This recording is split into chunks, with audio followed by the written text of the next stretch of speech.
You're not just my sister. You're my best friend. I wish you were the one I married. Don't say that. If there's one thing I regret, it's believing what I was told without asking deeper questions. When my sister came back home, she said it clearly. It's over. I'm done. We're divorcing. No, please don't do this. She showed us printed papers. She cried. She removed her wedding ring dramatically and threw it inside her bag. So I believed her. We all did. He started calling me weeks later. At first, I ignored him. But he kept saying the same thing. She doesn't want to talk to me. Please, just tell her I'm sorry. I became the middle person. Passing messages. Carrying emotions that weren't mine. One evening, he said something strange. She hasn't submitted the final documents yet. I froze. What do you mean? I asked. She said she would, but she keeps postponing meetings with the lawyer. When I confronted my sister gently, she waved it off. It's just process. It's almost done. Almost done. That phrase became my comfort. Meanwhile, he and I grew closer. Long conversations. Shared frustrations. Inside jokes. Late-night confessions. He would say, I don't think she ever loved me, and I would defend her at first. Then slowly, I stopped defending. Because he made it sound like he was the victim. And I felt sorry for him. One night, after an argument between them over the phone, he called me. I'm tired of fighting for someone who already left me emotionally. Said. That night, boundaries shifted. Not physically at first, but emotionally. And emotional lines are more dangerous. Weeks later, we crossed the final line. I told myself it was okay. Because the divorce was almost done. But then something unexpected happened. One afternoon, I overheard my sister talking in her room. Her voice was softer than usual. I heard laughter. I heard him. I stood outside her door, confused. Later that evening, I asked her directly. I thought you said you were done with him? She looked at me carefully and replied, We're trying to fix things quietly. My ears rang. Fix things? Yes, she said calmly. We didn't want family pressure. We just needed space. Space. So the divorce wasn't final. The papers weren't submitted. They were still meeting. Still talking. Still trying. And all this time, I had been comforting him. Growing close to him. Believing I was stepping into something finished. When in reality, I was stepping into something still breathing. My chest felt tight. I confronted him immediately. You told me it was over. It is over. She's confused. She keeps changing her mind. But now I didn't know who was lying. Her. Or him. Or both of them. Then the final blow came. It. A week later, my sister announced during dinner. We've decided to withdraw the divorce. The spoon fell from my hand. Withdraw? She looked at me strangely when she said it. Almost like she was testing me. And in that moment, I realized something terrifying. What if this wasn't confusion? What if she only pretended to leave? To see who would betray her? And I failed. Now I'm trapped between two versions of the truth. He says she's manipulating everyone. She says he's pretending to move on to hurt her. And me. I'm stuck in the middle. Guilty. Confused. And scared that when the full truth comes out, I will be the only one blamed. Because sometimes the worst betrayal isn't stealing someone's husband.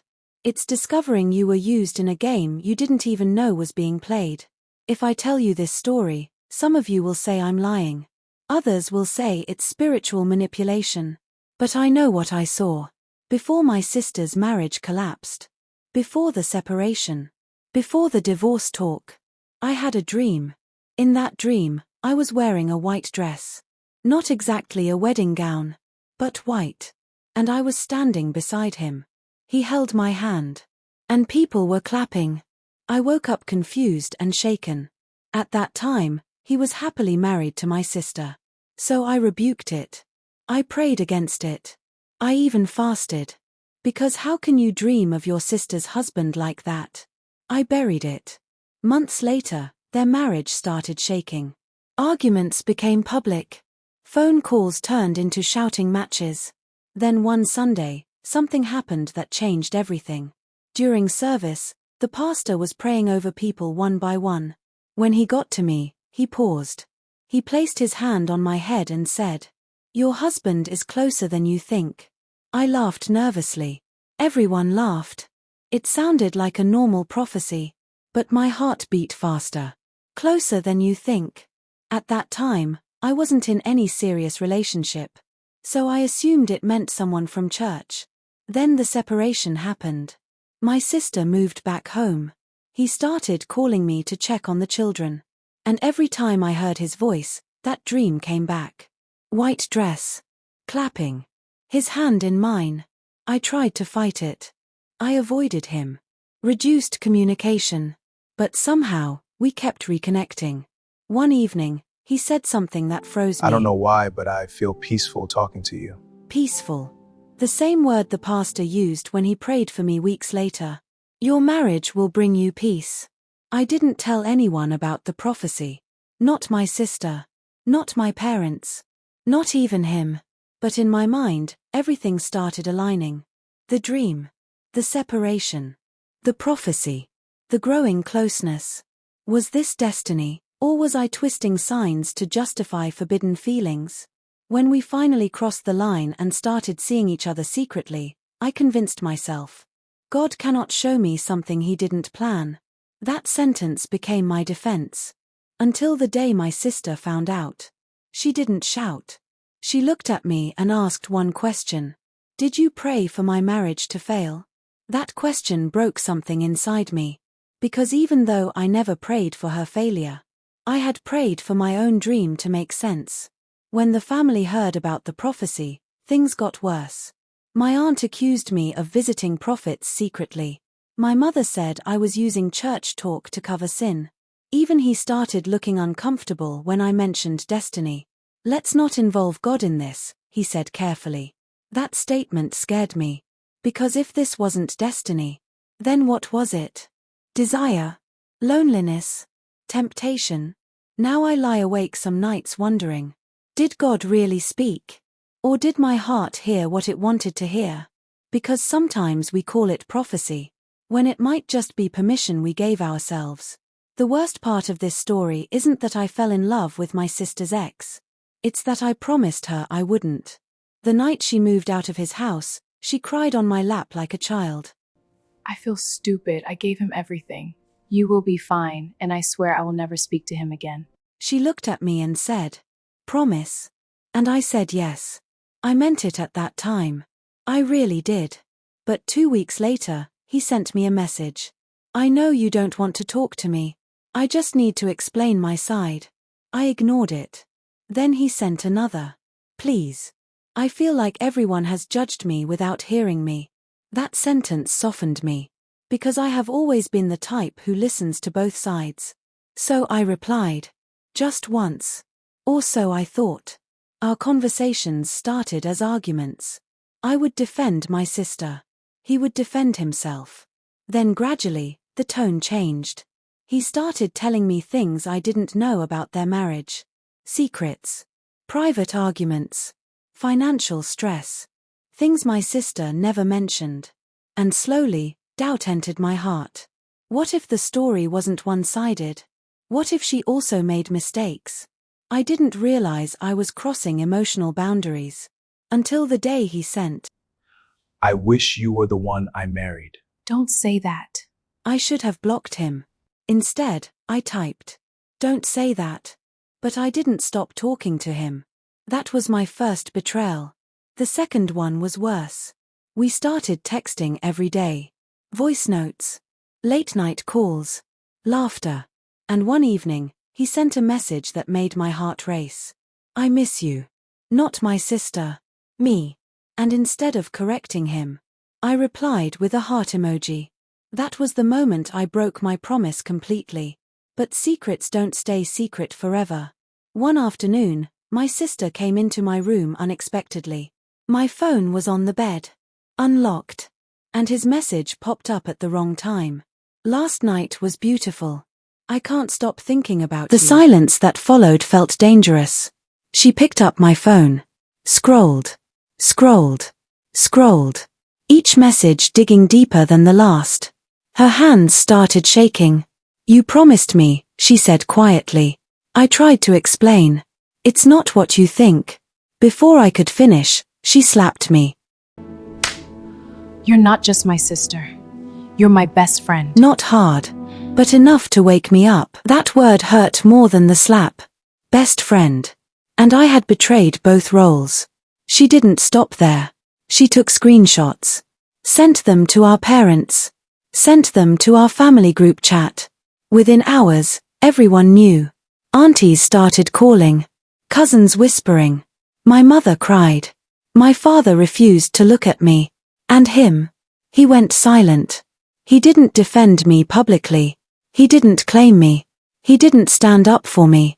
He just disappeared while I faced the storm alone. That was when I realized something painful. When you betray someone for love, love doesn't always protect you. Now my sister doesn't call me sis anymore. She calls me by my full name. And sometimes I wonder, if I had just blocked him that first day, would I still have my sister? Because sometimes the biggest heartbreak isn't losing a man. It's losing the person who knew you before the world did. I never thought I could love my sister's children the way I do. At first, I tried to stay distant. After all, they were hers. I wasn't supposed to be here. But every time I saw them, I felt something I couldn't explain. The little one would run to me after school. "Can you help me with homework, Auntie?" And I couldn't say no. I started spending more time with them. Cooking their meals. Helping with school projects. Listening to their silly stories. Slowly, the bond grew. One evening, my sister called. "You're spending too much time with the kids," she said sharply. I laughed nervously. "I'm just helping. That's all." But deep down, I knew the truth. The children didn't just want help. They wanted comfort. They wanted me. And one night, they came to me in the sitting room. "Auntie, why don't you live with us?" I froze. I couldn't tell them the truth. That I wasn't supposed to take their mother's place. That I was married to their father now. But their small hands gripped mine. "Please." My heart melted. From that night on, I became more than an aunt. I became someone they depended on. And the more they depended on me, the more my sister started noticing. "You're replacing me," she accused quietly one evening. I wanted to deny it. "I'm not replacing you," I said, almost pleading. But the truth was, I was. Not intentionally. Not maliciously. But children sense love and safety. And I gave them both. One day, the youngest hugged me tight and whispered, "I love you more than Auntie Sister's name." It broke something in me. Because my sister's presence in the house became like a shadow. The children started calling me for everything. Mealtime. Homework. Bedtime stories. And my sister watched silently. Then came the day my father noticed. He smiled and said, "You've grown so close to them. Maybe this is why you two got together." And I realized, everyone saw it. Even my sister. And while the world saw it as love, I saw it as guilt. Guilt for replacing her. Guilt for loving someone who wasn't mine to love. But here's the hardest part. When they laugh. When they run to me. When they call me mummy accidentally. I forget that I'm walking on a path that could destroy everything. Sometimes I lie awake and ask myself, am I their comfort? Or am I their mother in waiting? Because sometimes, children love you, before anyone else is ready to forgive.